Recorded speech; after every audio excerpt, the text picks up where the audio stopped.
I want to talk a little bit about what first inspired you guys to work with senior populations.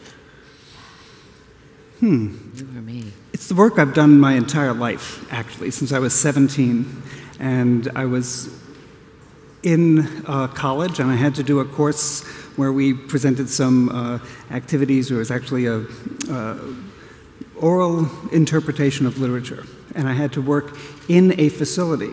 And some of my colleagues or classmates worked in various like psychiatric hospitals. And there was a nursing home around the corner from where I was living. And I went in there, and I started working there as a volunteer. And it just felt really comfortable. I also had a very close relationship with one of my grandmothers that was really important to me growing up. So I was always very comfortable with older people. So I think it was just part of who I am. Beth? So I'm the opposite. I actually worked in the for-profit world for 20 years and was looking to make a move. And there was an opportunity at Citymeals on Wheels that came up and fit, and it quickly became a passion. The first meal recipients I ever visited were in Brownsville, where my dad grew up, and Flatbush, where my mom grew up, and where my grandparents were. And it has become a true passion. How have you seen aging in New York City kind of change over the years as you've been working with these populations? For me, it's the range of elderly, right? So we are feeding people 60 and older who can no longer shop or cook for themselves. And to me, 60 is now quite young. And we are feeding a few hundred people who are 100 and older. So the range of the people needing services and the growing need, to me, are what I see changing. And I think there'll be continual changes as baby boomers age in, and we really need to be cognizant of that. Seniors' fastest growing population in the country, let alone the city, and will nearly double in size by 2040. So how are we preparing for that, both in the breadth and depth of our services? You know, I think for me, and I've been at CaringKind now for actually 30 years as a staff member, and I was a volunteer there in the early 80s, actually. So I've been with this organization for a long time. And I think what I am seeing is that, one, the number of people who need the services, so the number of people who are caring for a relative with Alzheimer's or related dementia is definitely growing. And the age of the caregiver is also increasing. So we're seeing people who are in their 80s and 90s who are caring for a spouse. And also, occasionally you find somebody who is in their 70s or 80s who is caring for an adult child who has Alzheimer's or a related disorder. So I think there's been that change. And also, I think both as part of our very targeted outreach, but also a reflection of the demographics of New York, is that we're serving more people in the African American community, more people in the Latino community, and people in the Chinese community specifically, that didn't really have access to our services, and were unaware of the fact that help is available when you're caring for a relative with dementia. You mentioned the demographics of New York. How are seniors faring in New York City specifically different than they might be in other parts of the country? Are there specific challenges that present themselves in this city versus elsewhere? I think there's some specific challenges, and I think there are also some specific opportunities. I think New York is a great place to age. There are a lot of programs and services and resources, and the city has made a very concerted effort, especially through the Age-Friendly New York program. I'm a commissioner on that activity, and it's to make every city council district and every borough age-friendly, and there are many different ways that has happened. So I think things can be delivered. There are programs through libraries and the Recreation and Parks Department. There's lots out there, as well as the Department for the Aging, which has a very large network of senior centers and services. I think the challenges are that many people who came to New York came here because they wanted to get away from their families. And so it's true. And I think that in the LGBT community, there are people who, especially, and there's a greater chance, I think, of people being isolated, and we're looking at the issue of people who are living alone, the unbefriended, people who are either unfamilied or don't really have a network of support. And that's a real challenge, especially if that person is developing a cognitive impairment. And actually, those isolated seniors are really where Citymeals steps in. In feeding homebound elderly New Yorkers. The majority of our meal recipients are living alone. They have outlived friends, family, spouses, even often their own children, or as Jed said, their children have left the city to pursue other interests and looking, to live elsewhere in the country. And the isolation component is really as important as the food. So we're delivering a meal, but we have staff and volunteers connecting, because isolation leads to loneliness, depression, poor nutrition, which then hits on all kinds of ailments, including dementia and Alzheimer's. But we need to make sure that we're feeding them. I think the other challenge in this city is the cost to live here. Absolutely. And how we can maintain older people or let them maintain the lives that they want to have in the communities that they've lived in for so long. And that becomes a real challenge when finance is an issue. And I know the panel before was talking about that, and what does it take to live here and what services are available. And there are a lot, but we need to make sure people are tapping into them. Are there any people who particularly made an impression on you as they were trying to navigate that? I know interacting with so many people, there must be a story or a person that really touched you. I have many. I think the best part of my job is going out on meal deliveries and meeting the people who we nourish, who are really the people who built this city for New York. I think of, I don't know, Mary Lee, who rode the elephants in Ringling Brothers, is a meal recipient for real. And then, my first meal recipient that I said lived in Brownsville, Mamie, went to see her in a very dark, cluttered apartment. Her husband had passed away years before, as had her daughter. She had a grandson who was not reliable, and her sneakers were held together with duct tape. And she was afraid to go outside, even if she could, but she liked looking through her window, her curtain, because she could see the yard of the building where she lived. But she still had so much life in her eyes, and I was with a photographer, and as she pulled out the camera, Mamie just sat up straight, cocked her head, and said, "Shall I strike a pose?" And it was just this incredible moment to realize that she had a full life. She worked in a hotel her entire life. Her family had passed away. She didn't have the savings to take care of herself or the physical well-being. But she contributed to this city. She and so many others built this city for us to live in. And I could talk about them all day. I have lots of stories. Yeah, Jed? There are so many caregivers that I've had the privilege of helping and connecting to services. I think so many people feel that with a diagnosis like Alzheimer's, there's nothing you can do. And and medically, we're very limited in what we can do. But we know so much about caring for the individual with dementia to provide a better quality of life for them and for the caregiver. And one caregiver that comes to mind is a man named Ted, who was 85 and had been caring for his wife, who was a Holocaust survivor. And then after the war, she became a psychoanalyst and a really brilliant, brilliant woman. And they had a wonderful life together. And he cared for her with tremendous love and tremendous sacrifice, but in some ways to his own detriment. And I remember Ted saying to me, and he'd been in one of our support groups for spouses for 10 years. Every Monday he would come to the office to come to that support group.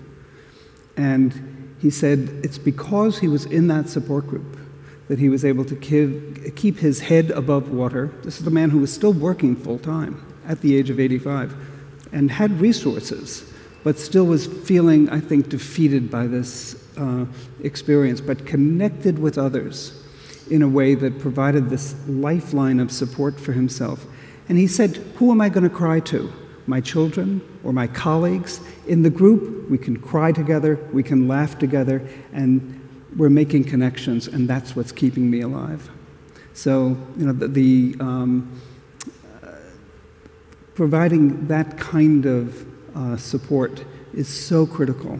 And the fact that so many people don't know that these, these resources exist across the city with a variety of agencies and community partners that we work with, that it really is incredibly valuable. Absolutely. That's great. Beth, earlier you mentioned about the senior population growing, but also being the people who kind of built this city. How do you see the dynamic between that community and the rest of the population of New York? How do you see that relationship changing as there are more and more and more seniors, as you say, as the baby boomers age, et cetera? So for me, we consider our seniors a hidden population of New York. They're not the people you see out on the street, though many will sit in their lobby as their way to interact with people still, because they're not well enough to get out and go beyond that.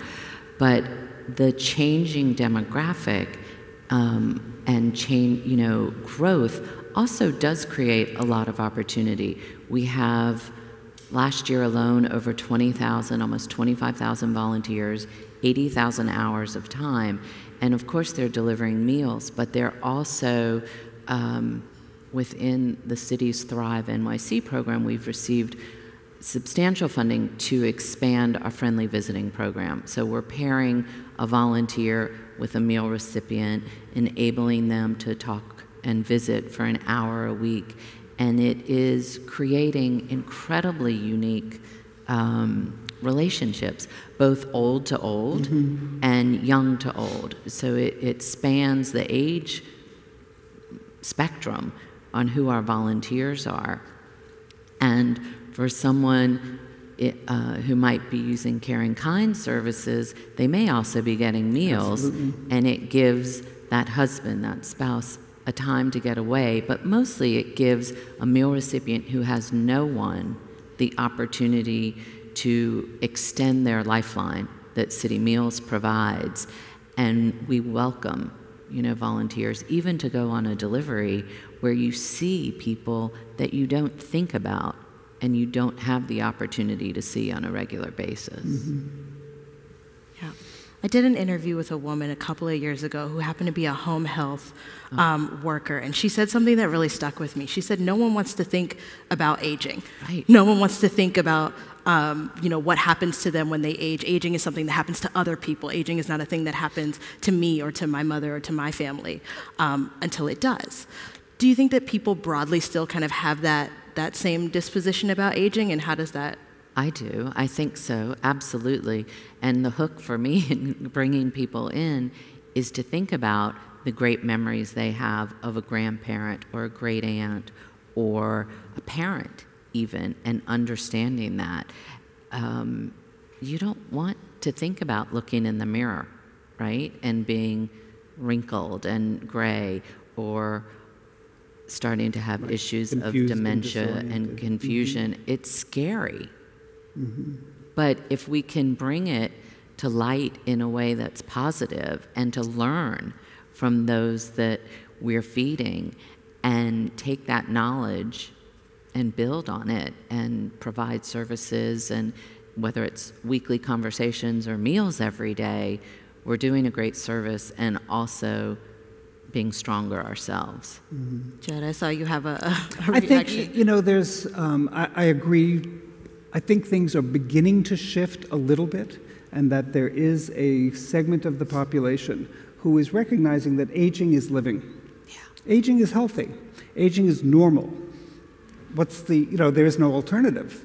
You either age or you die. We all want to age, but we want to age healthfully, and we want to age in a way that preserves our sense of self and meaning and purpose in our life. And I think that in my generation, and the generation just a little bit older, I think I'm beginning to see a shift. People kind of saying, not putting the blinders on, but saying, how am I going to approach this? And what am I going to do to prepare myself? And either by creating community for yourself, and we're seeing these communities pop up around the country. So there are artist communities that are beginning to live together, people who love pottery perhaps, or whatever it might be, who are creating these they're creating naturally occurring retirement communities for themselves and planned communities for retirement. I think what people do not prepare for is the issue of caregiving.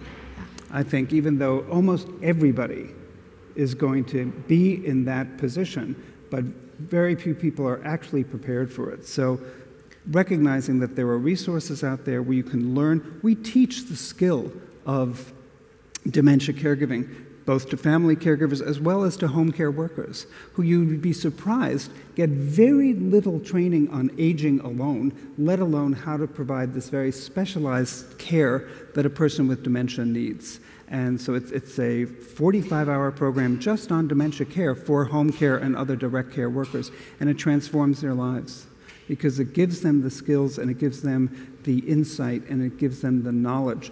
Many come with really good intuition and judgment and kindness and caring, but they don't have the tools. So we're giving them the tools to do that work. And same thing with family caregivers. We have a family caregiver workshop where we can give them the skills and the tools and the insight and the understanding about what's happening with this person who is progressively confused and disoriented and having progressive memory changes and can't function as they did before. And the experience of being a caregiver is very painful. And I liken it to an ongoing mourning process where there's this sense of loss that you're watching, and it's what Dr. Pauline Boss has described as ambiguous loss.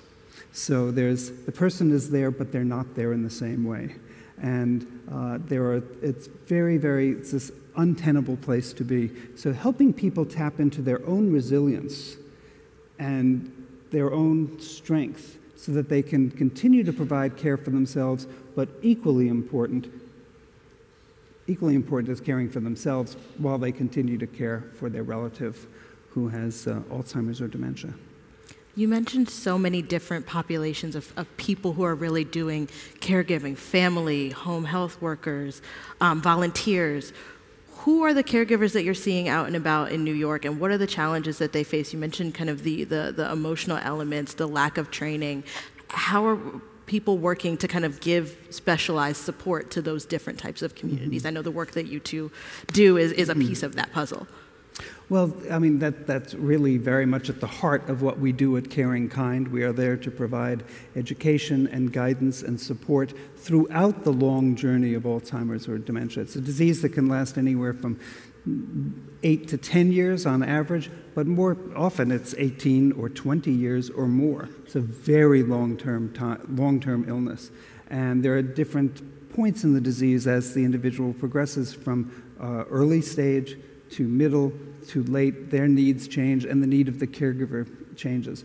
One is just helping people navigate the very complex system of long-term care that we have in this country, and particularly in this city and state. It's very hard to access long-term care services. And so many of the people that we serve are people who are socioeconomically disadvantaged, or they might be that middle class where they're just above the Medicaid level, but there are ways of making people eligible for some of these services. But it's very complicated, and it's very intimidating. And it's especially intimidating if you're here and English is not your first language, and mom might not have a green card.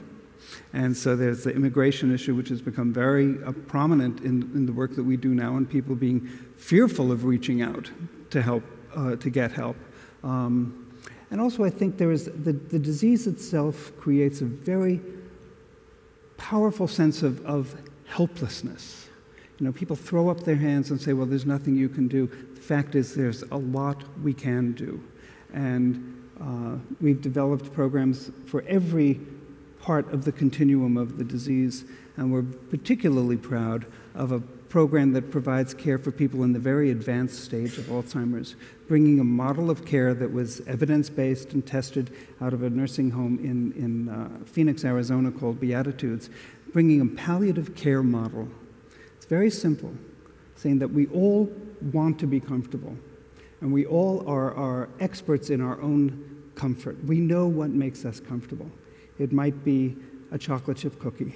It might be not being woken up at 7 o'clock in the morning. It might be that when I'm in pain, I want that pain to be addressed. But if I'm in the advanced stage of disease, I can't articulate that I'm in pain any longer.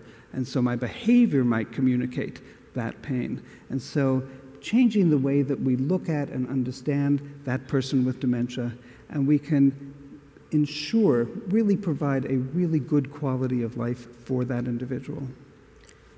Our caretakers are far less specific, and we do have training for staff and volunteers at all times. We've actually worked with CaringKind, training our volunteers and staff to recognize early signs of dementia.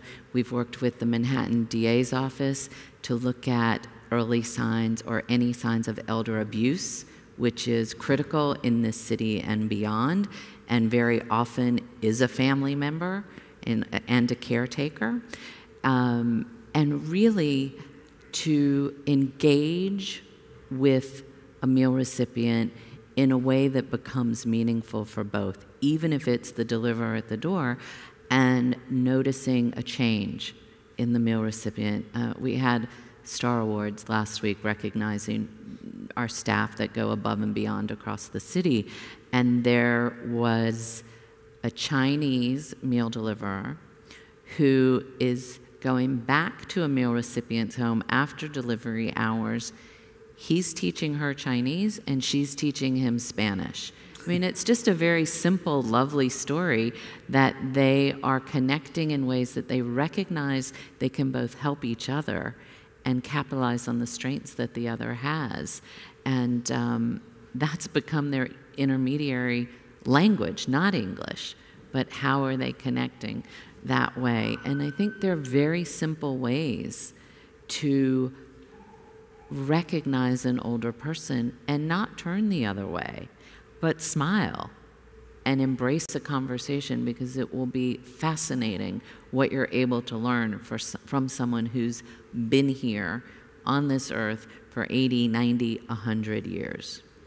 I'm so glad that you mentioned the not looking away when you see an older person, the giving a smile, because that sounds like advice that's applicable to everyone, right? Absolutely. I think you both work in very specialized areas, but I'm wondering if there's anything else you can offer about how the everyday person can support both the senior community, but also kind of helping in recognizing and supporting the issues that they face. Mm-hmm. So I mentioned earlier, I'm from Brooklyn-born parents, but I grew up in North Carolina. And when I moved to New York 30 years ago, I met my husband, and he used to give me such a hard time because I smile walking down the street. He's like, it's a Southern thing, and it is, maybe, but it's a kind thing.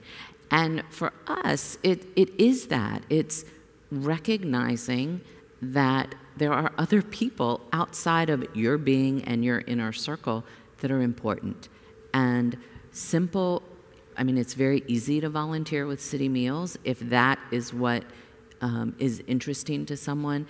We have over 60,000 cards, greeting cards, that school children donate every year that go out to meal recipients for every holiday you can think of. Birthdays, Kwanzaa, Christmas, Hanukkah, Yom Kippur, Easter, you name it, there are cards going out. And it's fascinating to me to go on deliveries, and that's what I see on refrigerator doors. And it is a simple means of connectivity that anyone can do. School children and companies get together and do it too. Mm-hmm. But just to take a minute to think outside yourself. Don't look down at your phone when you're walking down the street or in your hallway. I think New Yorkers are amazingly kind. Yeah. And actually, just at our walk 2 weeks ago, we honored 2 Good Samaritans. One was an off-duty counterterrorism cop who was shopping with his girlfriend and recognized that this man looked confused and didn't know where he was going, and he stopped him, noticed that he was wearing our Medical Alert Wanderer Safety Program bracelet, very simple, low-tech Medical Alert bracelet, and called the number, was able to find where he needed to be, and connected him. I think, brought him to the local precinct, and then they connected with the family. The other was a woman who works for the city in ACS, social worker, and she was driving, I believe, along the Belt Parkway and saw somebody walking. He shouldn't be walking along the Belt Parkway, so clearly he was confused. And she stopped him, started to talk with him, recognized that they were from the same country, from Trinidad. She put him into her car, and then she thought, oh boy, what am I doing? This is the stranger in my car. And she also noticed that he was wearing the bracelet and was able to call the 800 number, get information, take him to a hospital, and he was reunited with his family. So New Yorkers are very generous, and people are looking out for each other. I think it's really, I think just keeping aware and looking up from your phone, I think, is a really good tip, Beth. Yes.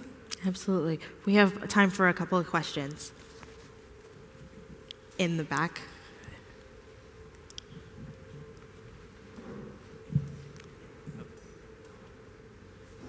Hi, I'm Noah Jones. I'm a reporter in Richland Source, for Richland Source in Ohio, and I'm working on a year-long project called Gray Matters.